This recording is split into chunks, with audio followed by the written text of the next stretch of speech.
come tonight. This one followed by the clash of former world champions, the bronze Adonis Steve Beaton and the five-time world champ Raymond van Barneveld in a huge weekend for RVB. Then it's another England versus the Netherlands clash with the Wanderer Wayne Jones and Vincent van der Voort. But I genuinely think that these are tough ones to call, because a lot of people may just be writing off Richie Edhouse, but he has been playing some very good stuff. Obviously, he's qualified for this. He had a run to a last 16 on the Pro Tour. He's at 9 data this year. And Dimitri, despite going and making his first Pro Tour final this year, and everybody going, hallelujah, Dimitri van den Bergh has solved the problem. He shall now dominate the floor tournaments and show us that big stage game that he seems to pull out every time he gets the opportunity. Well, it hasn't really happened since then. Not much has really happened for Dimitri since he made that final on the Pro Tour, only beaten by the man we've just seen book his place in round 2. There is Kurt Shepherd. Bevins, what's his name? Game on. Refereeing Kurt Shepherd. There we go. Yeah, difficult game this for Dimitri, because I don't think Richie has been more settled or more confident in his life and his game than he has been in the last few months. His new manager, Tom Cousins, is from the Hastings area, of course, of East Sussex. And Richie has made the move to go down there and focus on his darts a lot more, and it's paying dividends. Let's face it. The club that he practices at, I have actually been down there, and it's an impressive place, because they have a real emphasis on pros like Richie going in there and being left alone and having the space to prepare the way they want to prepare, the way they want to practice. And I was talking to Richie a couple of hours ago, and he just looked really relaxed, really ready. He's played on the European Tour before, of course. He played very well last year in Maastricht. Probably should have gone a little bit further. 93. But it's all about the now for Richie. He feels like he's doing everything right. And after winning a Challenge Tour and having opportunities to get to places like this, 66. I think the life of Richie Edhouse is probably just going to get better from here. Yeah, look, I think that, you know, we've seen players do it before. They've dropped off the main tour, gone to the Challenge Tour, and something has just clicked. They've rediscovered a winning formula that had been eluding them while playing on the main tour. And they've actually looked more dangerous when they've stepped up from the Challenge Tour. 95. And it's not as if Richie Edhouse wasn't dangerous when he was on the full tour, because he was. Where does Dimitri go here? Full tie? No. Well, treble 17 now. 36. Richie Is that what he thought he wanted? I think picked the bones out of that one, but we do know that Richie Edhouse has got double 8 left.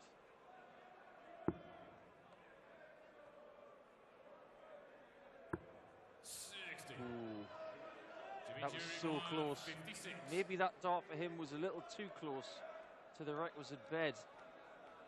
And Dimitri's definitely going for 20 in double 18 here, staying up top. He does get that. And I mentioned picking the bones out of a shot. Well, I've got a bone to pick with Richie, actually. Because I don't know what that change of walk-on song was all about, because he had the best one to start with in Let's Get Ready to Rumble by PJ and Duncan. Big fan of Out on Deck? I mean, is this just some sort of Northeast solidarity that Absolutely. you have to show? Right, absolutely. Okay. 100. The only reason I didn't use it is because he had it. And you don't use a second-hand walk-on song. It's just not the given thing. Huh? Glenn Durrant is a little bit sad that he doesn't get to come on to Pig Bag. 93. Well, he's walking to the BDO. He's got a fair bit to be sad about at the minute. Well, not his game or his position in darts, but changing colour shirts. 100. Not to be sad about there. Plenty of red for Edhouse, but it's the red that Durrant is not going to wear going forward. He's chosen a nice shade of blue and black. And new walk-on song as well. Maybe new beginnings in the PDC. What a response from Van den Bergh. Yeah, really, really strong response from Van den Bergh. He does hit a lot of those scores, the 177s, the 174s, likes to switch around to the other big trebles. May look at that treble 18 again here. No, went for the 20s. Surprised because he's a young kid with forward thinking. And I'm surprised he didn't go 54 first there. No shot at the bullseye for Richie. He does lead double 12. So pressure on Van den Bergh again. Will he utilise that double 18 once more? He doesn't need to. Next door to it and double 4 would help. 72. Can't find it. 24. And Edhouse can break straight back.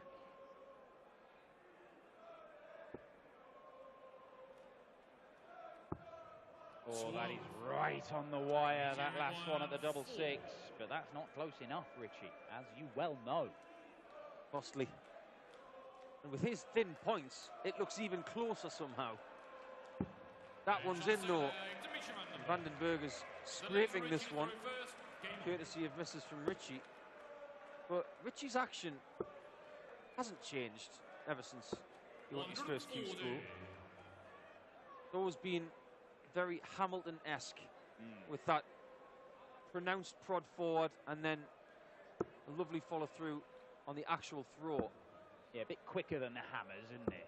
Yeah, a little bit more speedy. Yeah, the same trigger movement, if you like. 99.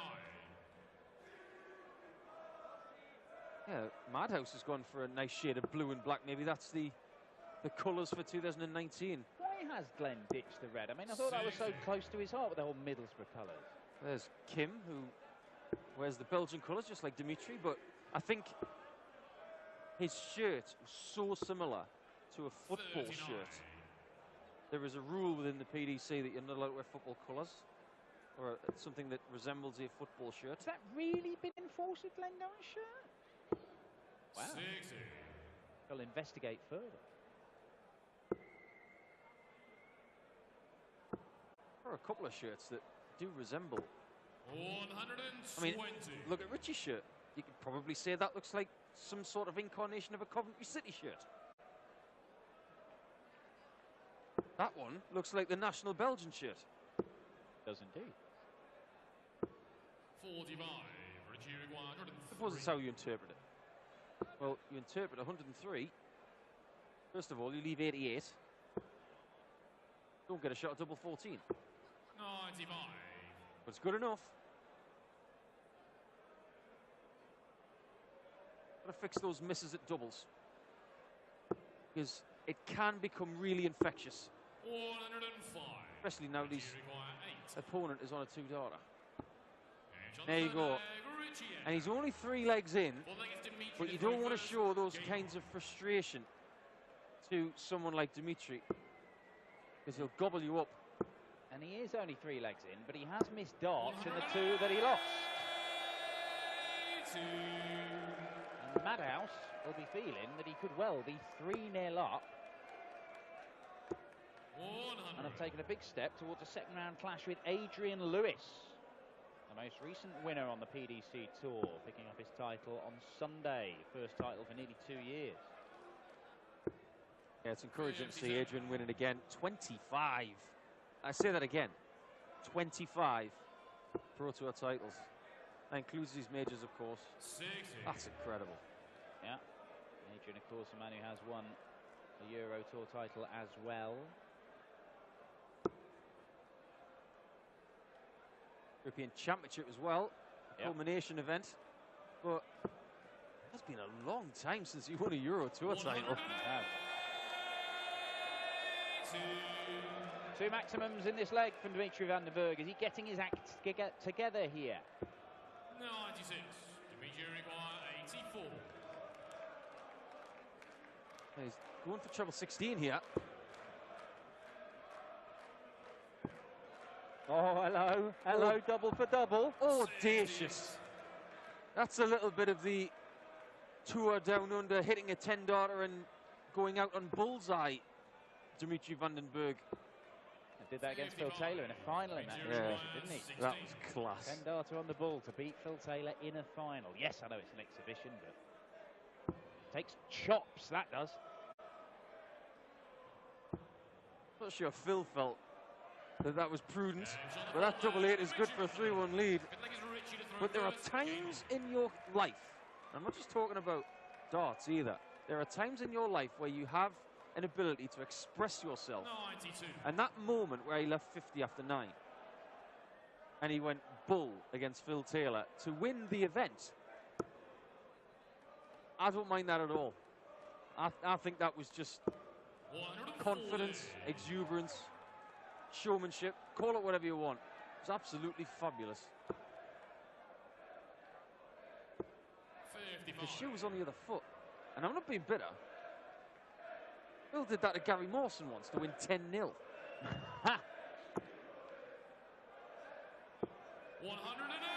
Well, someone's finding that 60 all of a sudden. Yeah, this is a little bit more like it from Dimitri. But Richie gives him one back. 5 180s and a 174 in this game already. Only in the 5th leg. Won't hit one here. Well, you can leave that 50 again. 130. Oh, you got it the wrong way around. Should have hit the 51 to leave 50. And it would have been a 10 darter again. 94. Got to get this 51. 51. This has been an excellent leg of darts from both players. Double 16. Next door for double 8. 35. His World Cup of Darts teammate looks on slightly anxiously. The reason he's anxious 40. is that Edhouse really could have made that 3-2, and it's another leg where Edhouse gets a dart at a double, misses it, and Dimitri's there to mop up, and does do. It's 4-1. Second leg is Dimitri to throw first.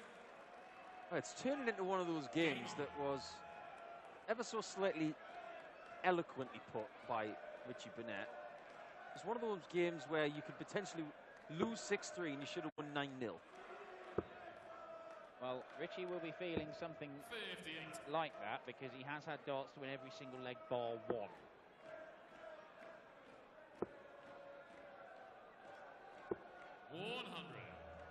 Does look fairly frustrated at the minute, Richie. He's got every right to feel that way. The one thing that Dimitri is not going to look back. The more gifts he gets, the more he's going to take. In the words of many a pundit, this is not a tickling contest. This is a game of who hits those doubles. And if you're going to miss, the other guy's going to hit. You're going to get hurt.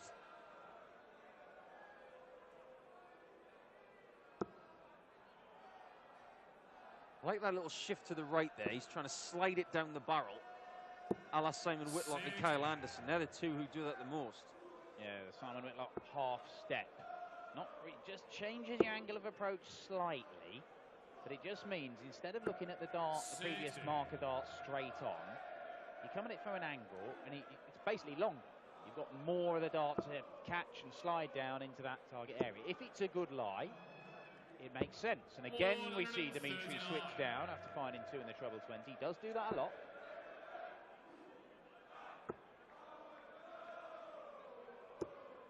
I don't mind that because you don't get extra rewards for the amount of 180s that you hit. Yes, they're fabulous, but ultimately it's about putting yourself in the position to win the leg. He's looking for 134 here, gets it. 134. Well, I don't think Dimitri's going to go straight at the bull in this instance. 60. Dimitri requires 50. Well, he did go double-double earlier when he didn't need to. True say. Now this time he's not going to go for the bull correctly. On the sixth leg, And Dimitri he on is the first. within one. Seventh leg is Doesn't to give throw first. Richie a shot at a double in that leg. And Dimitri is just playing a little bit more consistently. That average of 93 for Dimitri is a steady game for him. We know that he's got more gears than that, but we know that Richie's got a lot more than 84 in the locker. It just hasn't been the Richie Edhouse of the last couple of months this evening. No, not quite, but it's those missed darts at double. 1 out of 7 that have really hurt him. Do you remember when Richie Edhouse was playing against Rusty Jake Rodriguez in Vienna? And he was possibly the most hated person in the multiversum that evening, playing against a 16-year-old kid. He was on a hiding to nothing, Richie Edhouse, and he did nothing wrong. Yeah, it's always a tough one playing the host nation qualifiers, but particularly when they happen to be an actual child. Remember seeing Nico Bloom getting incredible support and winning his first game of the year. Josh Payne was his opponent. Right. That was in Saarbrücken, which we will frequent next month. And it looks like Dimitri van den Bergh is going to be booking his place in the second round. A mouth-watering clash with Adrian Lewis, because a single 20 leaves double top to finish it with a 12-dart leg. Did not give it enough there, did he? One match dart missed. Didn't see if I needed, and that ain't going to do it. Kind of how this game has gone for Richie Edhouse. A very frustrating encounter, one where he will feel he's only got himself to blame for not having a healthy lead early on, which could have entirely changed the course of this contest. Dimitri's pins double 4 after splitting the 10, and it's a 6-1 win, and an apology of a celebration for the Dreammaker, but no apology needed. He has averaged up towards the high 90s there in the end. Once he got his scoring form going, Dimitri van den Bergh looked pretty dangerous, and he may well have to be dangerous tomorrow when the two-time world youth champion clashes with the two-time world champion as the Dreammaker faces Jackpot in what could be a cracker. We've got two crackers coming up for you to round off day 1 of the European Darts Open. Wayne Jones and Vincent van der Voort clash in the final game of the night. But before that, the bronzed Adonis and Barney, two legends of the game, go head-to-head. Dimitri van den Bergh zum Einzug in die zweite Runde. Dimitri, Average von um die 95 Punkte, 6-1 Sieg. Ist das so der erste Auftritt bei einem Turnier, wie man ihn sich wünscht? Der Sieg ist, was man sich wünscht. Also das habe ich ja geschafft. Ich bin natürlich sehr stolz darauf. Es war ja der erste European Tour, das ich jetzt gespielt habe nach dem letzten Jahr. Es hat mich echt fast ein Jahr gedauert, bis ich mal wieder da bin. Hallo. Leute, ich habe euch vermisst. Ich habe euch echt richtig vermisst. Danke, dass ihr wieder alle da seid. Saugeil. Dankeschön. Ich glaube, Leverkusen und die European Tour, das Publikum, sie haben dich auch vermisst. In der zweiten Runde, Match gegen Adrian Lewis. Ich würde sagen, da hat Leverkusen was, worauf sich freuen kann, oder? Ja, klar. Adrian wird sein Spiel machen, ich werde mein Spiel machen. Ich weiß, dass ich gegen ihn gewinnen kann. Ich habe schon mal gemacht.